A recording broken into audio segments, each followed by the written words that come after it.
तो नचिकेत की इंग्लिश अच्छी करने के लिए आज डे 2 चैलेंज, और आज हम उससे पूछेंगे 5 सेंटेंसेस जिसका ट्रांसलेशन ये करेगा इंग्लिश में, एंड प्लस कुछ नए वर्ड्स सिखाएंगे 5, जिसमें से एक जो होमोफोन होगा, जिनकी की प्रोनाउंसिएशन लगभग एक जैसा लगता है और उसके मीनिंग्स डिफरेंट होते हैं, स्पेलिंग्स भी डिफरेंट हैं यहाँ पे। तो let's start. Are you ready? ठीक है, स्टार्ट करते हैं। तो पहला वर्ड मैं आपको दे रही हूँ, मेरी बात ध्यान से सुनो। इसको इंग्लिश में कैसे बोलेंगे? मेरी बात ध्यान से सुनो। मेरी बात ध्यान से सुनो कैसे लिखेंगे? Hear my sound. हाँ, Hear my sound. Here my sound. Here my sound आपने बोला, चलिए अच्छा ठीक है, आपने एग्जैक्ट ट्रांसलेशन कर दिया इसका। हियर माई साउंड, हियर का मतलब होता है सुनो, ठीक है। माई का मतलब होता है मेरा, साउंड मतलब आवाज, साउंड मतलब आवाज। यहाँ हम कह रहे हैं मेरी बात ध्यान से सुनो। ये ध्यान वर्ड है बेटा। ध्यान को बोलते हैं, क्या बोलते हैं? ध्यान का इंग्लिश क्या होता है? नहीं पता? देखो इधर, ध्यान का इंग्लिश होता है केयरफुली, CAREFULLY। बताओ ध्यान का इंग्लिश क्या हुआ? बोलो। Carefully. केयरफुली। तो मेरी बात ध्यान से सुनो को क्या से बोलेंगे? इस वर्ड को सीखो, सीखो बेटे सीखो। मेरी बात ध्यान से सुनो को बोलेंगे मेरी बात, लिसन। साउंड नहीं बेटा, बात ना। तो मेरी बात सुनो को हम बोल देंगे listen to me. Listen to me. Carefully. Carefully. ठीक है, मुझे ध्यान से सुनो या मेरी बात ध्यान से सुनो। बोलो listen to me carefully. Listen to me. Carefully, okay. Tell me, मेरी बात ध्यान से सुनो को कैसे बोलेंगे? Tell me, tell me. Listen to me carefully. Very good. Carefully की स्पेलिंग? CAREFULLY. Very good. आपका फोन बज रहा है बेटा? Your phone is ringing. Very good, brilliant. सही है? यस, सही है। Good good good. ठीक है, नेक्स्ट है यहाँ क्यों खड़े हो? बैठ जाओ प्लीज। यहाँ पे क्यों खड़े हो? बैठ जाओ। यहाँ को क्या बोलते हैं? हेयर। Where? वेयर नहीं, हेयर बोलते हैं ना यहाँ को। वेयर मतलब तो कहाँ होता Where है। are you? Why are you standing here? Why are you standing here? Please sit. Please sit. फिर बोलो Where? वेयर क्यों होगा बेटा? वाई। यहाँ क्यों खड़े हो? Why? लिख के दूं मैं सेंटेंस? बताओ, यहाँ क्यों खड़े हो? बैठ जाओ प्लीज को क्या बोलेंगे? यहाँ पे क्यों खड़े हो? Why are you standing? Please sit. यहाँ भी तो है, यहाँ मतलब here. Why are you standing Why are you standing here? here? Please sit there. Please वहां बैठ जाओ तो बोला नहीं है, प्लीज सिट खाली, वहां थोड़ी लिखा है। अगर हम बोलेंगे बैठ जाओ वहां, तब बोलेंगे प्लीज सिट देयर। हमने बोला बैठ जाओ तो होगा हेयर। यहाँ मतलब हेयर, हेयर होता है ना, यहाँ मतलब हेयर। तो कैसे बोलेंगे बेटू इसको? Why are you standing here? Please sit. ठीक है, यहाँ क्यों खड़े हो? प्लीज बैठ जाओ, प्लीज सिट। अच्छा, तुम क्या कुछ पूछना चाहते हो? बताओ, कैसे किसको इंग्लिश में बोलना है? बताओ, सेंटेंस दो। मैथ्स वाली टीचर डांटती है जब मैं काम करके नहीं आता हूँ। अच्छा, तो आप पूछना चाहते हो उसको क्या बोलेंगे? मुझे मैथ्स टीचर डांटती हैं जब मैं काम करके नहीं आता। पहले सेंटेंस को लिख लेते हैं। डांटती हैं जब मैं काम करके नहीं आता। तो कोशिश पहले आप करो, नहीं कर पाओगे तो मैं बताऊंगी। बताओ बताओ फास्ट। उधर ध्यान नहीं, इधर ध्यान दो। मैं आता हूँ जब मैं काम करके नहीं आता तो मैथ्स टीचर डांटती हैं। बताओ, कोशिश करो। डांटने को क्या बोलते हैं इंग्लिश में? डांटने को क्या बोलते हैं इंग्लिश में? Do you know that? नहीं पता? देखो नची, इधर देखो, डांटने को क्या बोलते हैं? स्कोल्ड। क्या बोलते हैं? स्कोल्ड। अब नया वर्ड याद करो, SCOLD, स्कोल्ड। ठीक है, बोलो स्कोल्ड।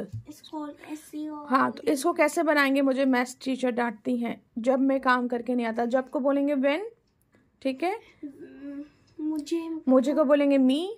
तो ऐसे बोलेंगे मैथ्स टीचर स्कोल्ड्स मी। टीचर है ना, मैथ्स टीचर स्कोल्ड्स। हाँ, एस लग जाएगा। एस क्यों लगेगा? एस क्यों लगेगा स्कोल्ड्स में? क्यों? क्योंकि मैथ्स टीचर कौन है बेटा? थर्ड पर्सन है और सिंगुलर है। थर्ड पर्सन सिंगुलर के साथ लगता है ना एस। मामा ने बोला था ना वर्ब में, तो बोलेंगे देखो देखो the maths teacher scolds me when I come to school with incomplete work. हाँ, कि जब मैं काम करके नहीं आता तब. या फिर और शॉर्ट बना सकते हैं, maths teacher scolds me when my work is incomplete. Math teacher scolds me when my work is Incomplete. Very good. और सेंटेंसेस हो गए हैं. अब लास्ट फिफ्थ सेंटेंस है. चलो बताओ, आप कहाँ से आ रहे हो? बहुत इजी है. आप, इधर को मैं लिखती हूँ. आप कहाँ से आ रहे हो? इसको क्या? Where are you coming from? Very good Nachiket, improved. Love you for this. अब हम वर्ड सीखते हैं. राइट, ध्यान से देखना. आज का नया वर्ड देखो, सीख जाओगे. बहुत अच्छा वर्ड है. So this is NAIV. इसको बोलते हैं नेव. क्या बोलते हैं? स्पेलिंग याद करो नेव की. नेव का मीनिंग क्या होता है बेटा? भोला.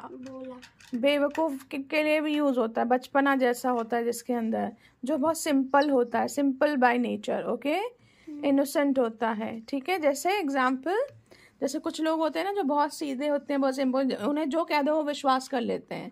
जैसे कहते हैं ना कि लड़की गांव से आई है, बहुत सीधी है, तो उसके लिए बोलेंगे she is a naive girl, she come from village. ठीक है.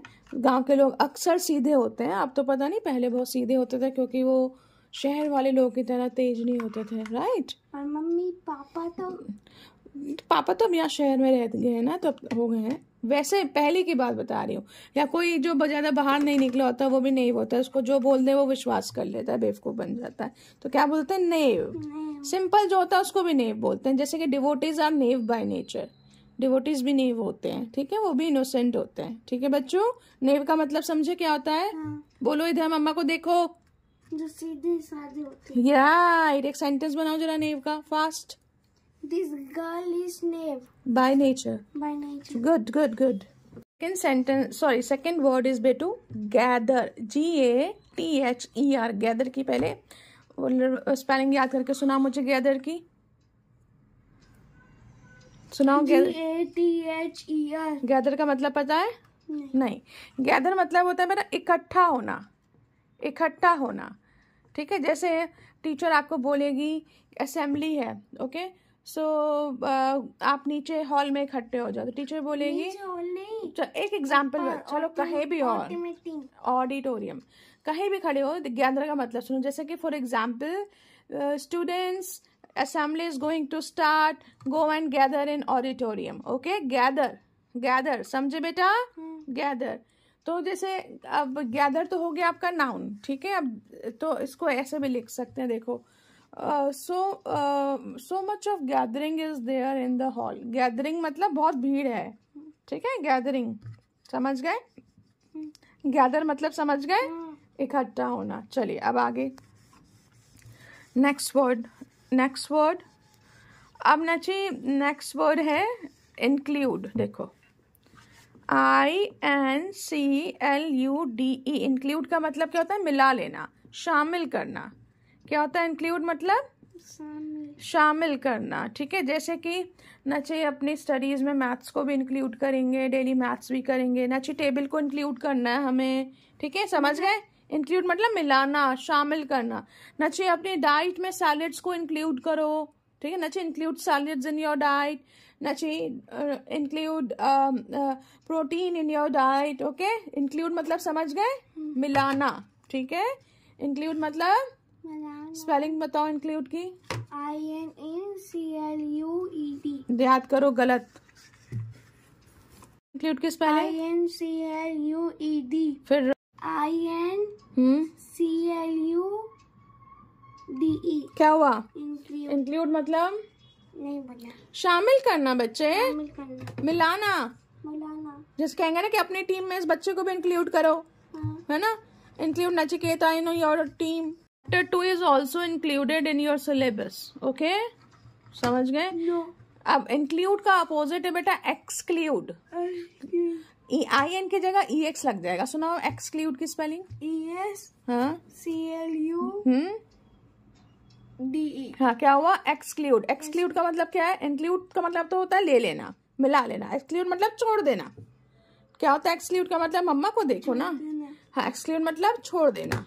तो इसका सेंटेंस बताऊं मैं? देखो बेटा, देखो देखो इधर, मुझे देखो इधर।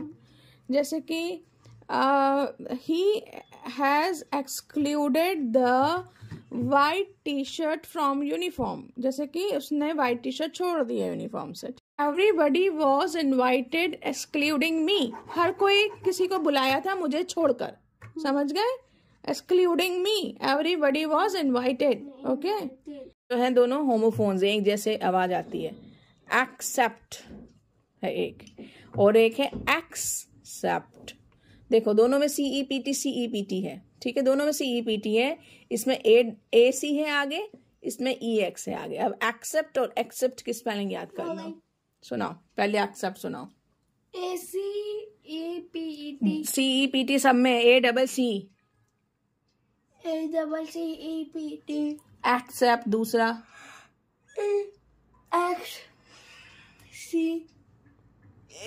CEPT नची, क्या बात है? एक का आवाज आएगी, बोलो एक सेप्ट, एक्सेप्ट। और इसमें आवाज आएगी एक्सेप्ट, एक्सेप्ट। और माइन्यूट सी आवाज, ACCEPT accept, ACCEPT accept, accept,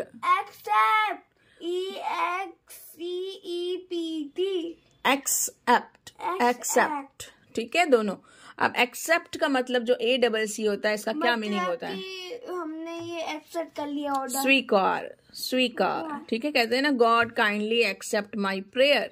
बोलते हैं ना, क्या बोलते हैं? God kindly accept my prayer. और इस एक्सेप्ट का मतलब क्या होता है? छोड़ना, छोड़ना। जैसे कि इसको छोड़कर बाकी सब आ रहा है। देखो कंप्लीट, देखो complete all the questions except question number 4। Question number 4 को छोड़कर सब क्वेश्चन करो। समझ गए ना जी? अब मैं तुम्हें सेंटेंस बताऊंगी, तुम बताना कौन सा एक्सेप्ट यूज हुआ है। ओके, देखो इधर, मम्मा को देखो। बेटू कहाँ देख रहे हैं? आपका दिमाग ही नहीं है पढ़ाई में। मम्मा को देखो। चलो, अब नाउ टेल मी कि बताना कौन सा एक्सेप्ट है। स्पेलिंग बताना, मैं बोलूंगी जो। He has accepted his mistake. ACCEPT। हाँ, चलो बताओ। I go to school every day except when I fall sick.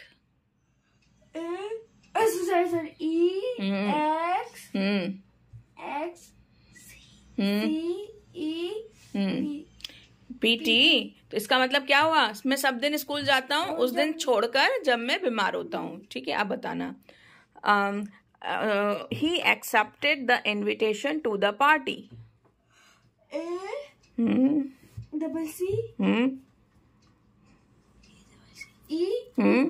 चलो बताओ अब। Don't accept the legal notice which will come from Ranikhet. Don't हाँ, EPT मतलब लीगल नोटिस कोई आए रानीखेत से तो उसे एक्सेप्ट मत करना। लीगल नोटिस होता है जैसे जो कोर्ट से आता है, उसे एक्सेप्ट मत करना। वैसे ही एक सेंटेंस बता रहे हैं हम आपको। चलो अब दूसरा बताना कि buy any vegetable except lady finger. बताओ। बाय एनी वेजिटेबल हाँ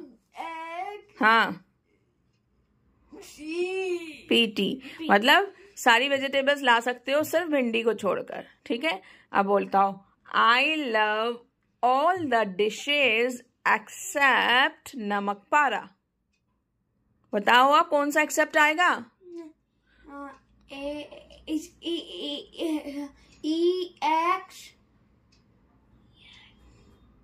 CEPT। चलो, क्या मतलब हुआ इस सेंटेंस का? I love all the dishes except namak para. क्या मतलब हुआ सेंटेंस का? नहीं पता तुम्हें? फिर कैसे बता दिया? मुझे सारी डिशेस पसंद है सिर्फ नमक पारा छोड़कर। हाँ। अच्छा दिमाग तो है नहीं, यही सब कर रहे हो ना यहाँ बैठ के, है ना, दिमाग तो है नहीं पढ़ाई में। Very bad. हम तो